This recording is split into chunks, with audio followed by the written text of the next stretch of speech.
La reproduction sexuée. Les plantes sont des organismes vivants. Cela signifie qu'elles doivent se reproduire afin de transmettre leurs gènes aux générations futures. Les plantes peuvent créer des descendants par reproduction sexuée ou asexuée. La reproduction sexuée nécessite du matériel génétique, donc l'ADN, des deux parents. Les plantes parentales ont des cellules reproductrices mâles et femelles que l'on appelle gamètes. Le matériel génétique mâle et femelle des gamètes se rassemble pour la fécondation afin de produire la descendance. C'est ce qu'on appelle la fertilisation. Les graines produites par la fertilisation contiennent le matériel génétique des deux parents. En conséquence, la descendance n'est pas génétiquement identique aux parents, mais leur ressemble souvent.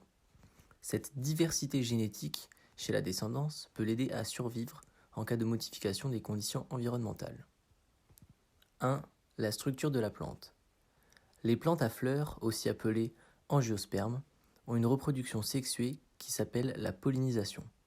La plupart des plantes sont hermaphrodites, c'est-à-dire qu'elles ont des organes reproducteurs mâles appelés étamines, composés de l'antère et du filet, et des organes reproducteurs femelles appelés pistils, composés du stigmate, du style, de l'ovaire et enfin de l'ovule.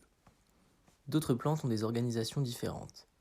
Chez une espèce monoïque, les organes reproducteurs mâles et femelles sont séparés et portés par deux fleurs distinctes, l'une mâle, l'autre femelle, sur le même pied. Donc par exemple le pin, le chêne. La fécondation. On partagera cette grande partie en deux petites parties, le déroulement de la fécondation et l'incompatibilité. Donc les plantes peuvent se reproduire par autofécondation ou par pollinisation croisée. Chez certaines espèces, l'autofécondation de la fleur est possible, voire obligatoire.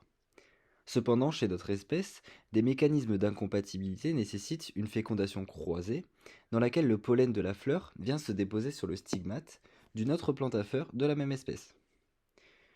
Chez les angiospermes, le pollen se dépose sur le stigmate de la fleur. L'humidité du stigmate permet la germination du grain de pollen, qui émet alors un tube pollinique lui permettant alors de favoriser la rencontre des gamètes mâles, donc le pollen, avec les gamètes femelles, l'ovule. C'est ce qu'on appelle la fécondation. Les spermatozoïdes vont féconder les ovules pour donner naissance à un embryon, la future plantule. Ensuite, nous allons passer donc à l'incompatibilité. Dans de nombreux cas divers, des mécanismes empêchent l'autofécondation. La fleur hermaphrodite asynchrone. Dans la même fleur, les organes mâles arrivent à maturité avant les organes femelles ou inversement. C'est le cas du tournesol. Et nous avons aussi l'incompatibilité génétique. Des gènes d'incompatibilité existent sous différents allèles. Si le pollen possède un allèle identique à celui du stigmate, le tube pollinique ne se développe pas jusqu'à l'ovaire. La fécondation n'a pas lieu. Il existe différents types de fécondation croisée. L'anémogamie, qui correspond à la fécondation par le vent. Donc, par exemple, le noisetier et les céréales sont fécondés de cette manière. Ou encore l'entomogamie, qui correspond à la fécondation par les insectes, comme par exemple les abeilles. La pollinisation par un animal repose souvent sur une collaboration étroite entre la plante et son animal pollinisateur, caractérisée par des adaptations entre les deux espèces. Les caractéristiques de la fleur peuvent contribuer à attirer le pollinisateur qui peut présenter des adaptations à la pollinisation. Donc par exemple la couleur des pétales, l'odeur de l'angiosperme. Donc ces adaptations mutuelles sont le résultat d'une coévolution entre les deux espèces. L'insecte permet la pollinisation de la plante et la plante permet la nutrition de l'insecte grâce à son nectar. Cette relation étant à bénéfice réciproque, on parle alors de mutualisme. Ces différentes fécondations croisées permettent un brassage génétique et la diversité des génomes. Après la fécondation des ovules par les gamètes mâles, ces ovules fécondés se transforment en graines, tandis que la fleur se transforme en fruit.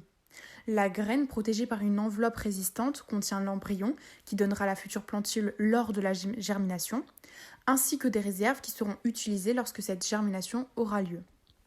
Par la suite, les graines sont disséminées, soit directement à partir de la plante, on parle donc de autochorie, soit par des agents physiques comme le vent, donc l'anémochorie, ou par l'eau, donc l'hydrochorie, ou encore par les animaux, et on parle alors de zoochorie. Du fait du mode de vie des plantes, la dissémination des graines issues de la reproduction sexuée est responsable de la dispersion de l'espèce et de la colonisation de nouveaux milieux.